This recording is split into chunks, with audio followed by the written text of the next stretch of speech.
ನಾವು ಕರ್ನಾಟಕದ ಸುಂದರವಾದ ಮತ್ತು ಅಡಗಿರುವ ಪ್ರವಾಸಿ ತಾಣಗಳಲ್ಲಿ ಒಂದಾದ ಅಕ್ಕಯಮ್ಮ ಬೆಟ್ಟವನ್ನು ಅನ್ವೇಷಿಸಲು ಬಂದಿದ್ದೇವೆ. ನಿಮ್ಮ ಕಣ್ಣು ಮುಂದೆ ಕಾಣಿಸುತ್ತಿರುವ ಇದೇ ಬೆಟ್ಟ ಅಕ್ಕಯಮ್ಮನ ಬೆಟ್ಟ. ಇದನ್ನೇ ಎಕ್ಸ್ಪ್ಲೋರ್ ಮಾಡ್ತಾ ಇರೋದು ನಾವು. ನೀವು ನೋಡುತ್ತಿರುವ ಈ ಬೆಟ್ಟ ಬಂದ್ಬಿಟ್ಟು ಬೆಂಗಳೂರಿನ ಸಮೀಪದ ಚಿಕ್ಕಜಾಲದಲ್ಲಿರುವಂಥ ಅಕ್ಕಯಮ್ಮ ಬೆಟ್ಟ ಆಗಿದೆ. ಇಲ್ಲಿ ನಿಮಗೆ ನೋಡಲು ಸಿಗುವಂಥ ಪ್ಲೇಸಸ್ಗಳು ಬಂದು ಮೊದಲನೇದಾಗಿ ನಿಮಗೆ ನೋಡಲು ಸಿಗುವಂಥ ಪ್ಲೇಸ್ ಬಂದ್ಬಿಟ್ಟು ಮೆಟ್ಟಿಲು ಮಾರ್ಗ, ಪ್ರಾಚೀನ ಕಲ್ಲು ಕಂಬಗಳು, ಬಂಡೆಯ ಭೂಪ್ರದೇಶ, ದೊಡ್ಡ ಬಂಡೆಗಳ ರಚನೆ, ದೇವಾಲಯದ ಪ್ರವೇಶ ದ್ವಾರ, ಬೆಟ್ಟದ ಮೇಲಿನ ನೋಟ, ನೀರಿನ ಹರಿವು ಮತ್ತು ಕಮಲದ ಕೆರೆ, ಪವಿತ್ರ ನಂದಿ ವೀಕ್ಷಣಾ ಸ್ಥಳ, ಮೇಲಿಂದ ಕಾಣುವ ಮನಮೋಹಕ ದೃಶ್ಯ. ಇಲ್ಲಿ ಯೂಶಲಿ ಬರುವಂಥ ಜನರು ಬಂದ್ಬಿಟ್ಟು ಇಲ್ಲಿ ಒಂದು ಟೆಂಪಲ್ ಇದೆ, ಅಕ್ಕಯಮ್ಮ ಟೆಂಪಲ್ ಅಂದ್ಬಿಟ್ಟು, ಮತ್ತು ಇಲ್ಲಿ ಟ್ರೆಕ್ಕಿಂಗ್ ಅಂತ ಬರ್ತಾರೆ. ನೀವು ಟ್ರೆಕ್ಕಿಂಗ್ ಅಂತ ಬಂದರೆ ಇಲ್ಲಿರುವ ದೇವಸ್ಥಾನಕ್ಕೆ ಖಂಡಿತ ವಿಸಿಟ್ ಮಾಡಿ. ಯಾಕಂದರೆ ಇದು 300-400 ವರ್ಷಗಳ ಇತಿಹಾಸ ಹೊಂದಿರುವಂಥ ಇದೊಂದು ಟೆಂಪಲ್ ಆಗಿದೆ. ಇವಾಗ ನಾನು ನಿಮಗೆ ಟೆಂಪಲ್ಗೆ ಹೋಗುವಂಥ ದಾರಿ ತೋರಿಸ್ತಾ ಇದ್ದೀನಿ. ಇದು ಬಂದುಬಿಟ್ಟು ರಿನೋವೇಷನ್ ಮಾಡ್ತಾಯಿದ್ದಾರೆ. ಇದು ಈ ಬೆಟ್ಟದಲ್ಲಿನ ಒಂದು ಅತ್ಯಂತ ನಂಬಿಕೆ ಉಳ್ಳ ದೇವರು ಅಂದರೆ ಅದು ಶ್ರೀ ಮುನೇಶ್ವರ ಮತ್ತು ಅಕ್ಕಯಮ್ಮ ಅಂತ ಹೇಳ್ಬಿಟ್ಟು. ಇದೇ ನೀವು ಇದು ಬಂದುಬಿಟ್ಟು ಇವಾಗ ಟೆಂಪಲ್, ಬೆಟ್ಟದ ಮೇಲಿನ ಆ ಟೆಂಪಲ್ ಆಗಿರುತ್ತೆ. ಇದು ತುಂಬ ಪುರಾತನ ಕಾಲದ ಟೆಂಪಲ್ ಆಗಿರೋದ್ರಿಂದ ಇದು ಇವಾಗ ರಿನೋವೇಷನ್ ಮಾಡ್ತಾಯಿದ್ದಾರೆ. ಅಂದರೆ 2014 ಇದನ್ನ ರಿನೋವೇಷನ್ ಮಾಡ್ತಾಯಿದ್ರು. ಇವಾಗೇನು ನೋಡ್ತಾ ಇದ್ದೀರಲ್ಲ ಅದೆಲ್ಲ ಕಂಬಗಳು ಬಿದ್ದೋಗಿದೆ. ಇದು ಬಂದುಬಿಟ್ಟು ಕಲ್ಲಿನ ಮಂಟಪ ಆಗಿತ್ತು ಆವಾಗ 300-400 ವರ್ಷಗಳ ಹಿಂದೆ. ನೀವೇ ಇಮ್ಯಾಜಿನ್ ಮಾಡ್ಕೊಳ್ಳಿ, ಇದು ಆಗಿನ ಕಾಲದಲ್ಲಿ ಬೆಟ್ಟದ ಮೇಲೆ ಬಂದುಬಿಟ್ಟು ಯಾವುದೇ ಎಕ್ವಿಪ್ಮೆಂಟ್ಸ್ ಇಲ್ಲದೇ ಈ ಥರ ಎಲ್ಲ ಮಾಡೋಕ್ಕೆ ಸಾಧ್ಯನಾ ಅಂತ ಹೇಳ್ಬಿಟ್ಟು. ಇಲ್ಲಿ ಮೊದಲನೇದಾಗಿ ನೋಡೋಕ್ಕೆ ಸಿಗುವಂಥ ದೇವರು ಬಂದ್ಬಿಟ್ಟು ಶ್ರೀ ಮುನೇಶ್ವರ ಸ್ವಾಮಿ ಮತ್ತು ಅಕ್ಕಯಮ್ಮ ಅಂತ ಹೇಳ್ಬಿಟ್ಟು. ನಾವು ಇವಾಗ ಸರದಿ ಸಾಲಿನಲ್ಲಿ ನಿಂತಿದ್ದೀವಿ.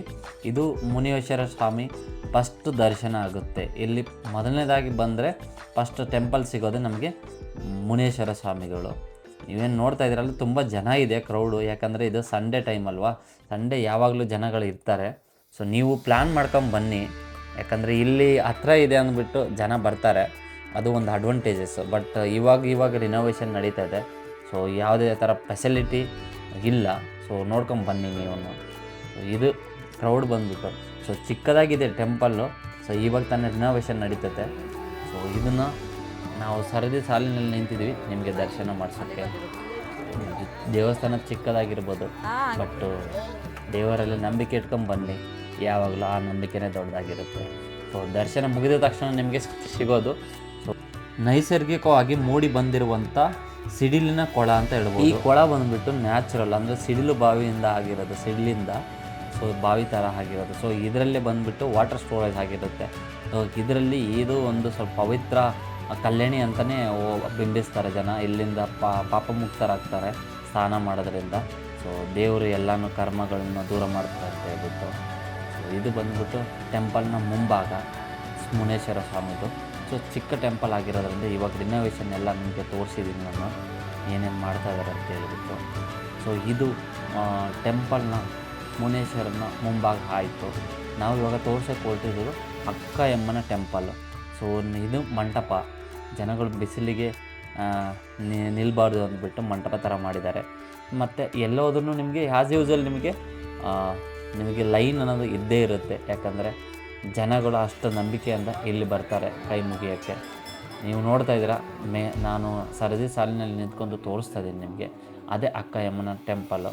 ಅದು ಇವಾಗ ರಿನೋವೇಟ್ ನಡೀತದೆ, ಹಾಗಾಗಿ ನಿಮಗೆ ಇಲ್ಲಿಂದನೇ ತೋರಿಸ್ತಿದ್ದೀನಿ. ಇದು ಅಕ್ಕಯಮ್ಮ ದೇವಿ, ನೀವು ದರ್ಶನ ಮಾಡ್ಕೊಳ್ಳಿ. ನಾವು ಎಕ್ಸಿಟ್ ಡೋರಿಂದ ಬಂದೆ. ಇವಾಗ ನಿಮಗೆ ಮೇಯ್ನ್ ತೋರಿಸ್ಬೇಕಾಗಿದೆ. ಇದು ಪುರಾತನ ಕಾಲದ್ದು. ಪುರಾತನ ಕಾಲದಂದರೆ ರಿನೋವೇಷನ್.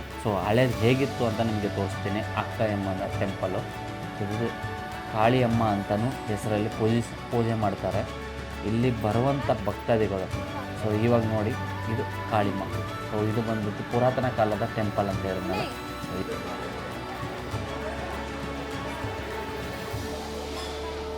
ಇದು ಅಕ್ಕಯಮ್ಮ. ಹಾಂ,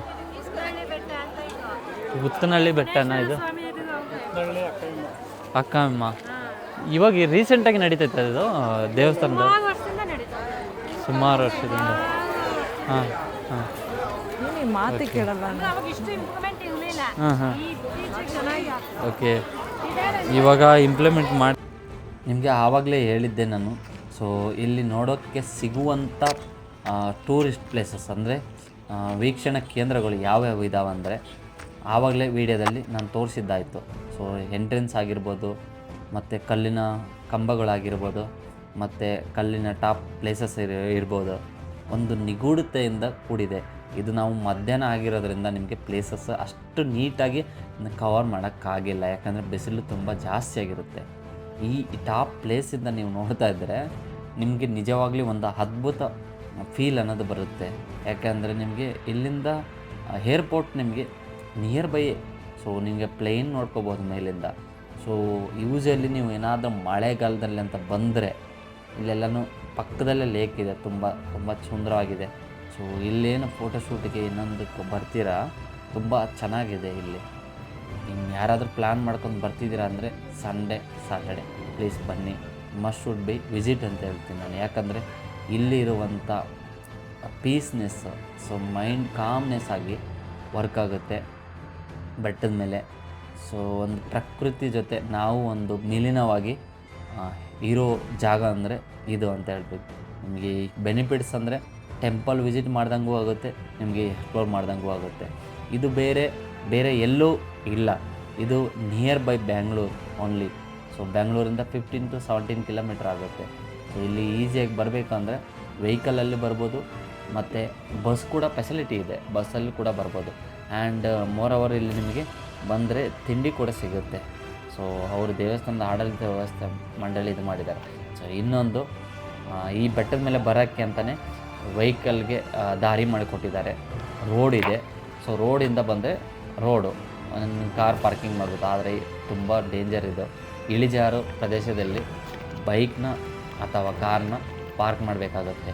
ಇನ್ನೊಂದು ಟೆಂಪಲ್ಲು ಸ್ಟೆಪ್ ಹತ್ಕೊಂಡು ಬರಬೇಕಾಗತ್ತೆ. ಸೊ ಸ್ಟೆಪ್ ಅಂದರೆ ಅದು ನಿಮಗೆ ಕವರ್ ಸ್ಟೈರ್ಕೇಸ್ ಫಸ್ಟ್ ಸಿಗೋದು ನಮಗೆ. ಅದು ನೋಡ್ತಾ ಇದ್ದೀರಲ್ಲ ಇದೆ. ನಾವಿವಾಗ ಹೊರಡ್ತಾ ಇದ್ದೀವಿ. ಹೇಗೆ ಅನ್ನಿಸ್ತು ಅಂತ ನಮಗೆ ಕಮೆಂಟಲ್ಲಿ ಹೇಳಿ.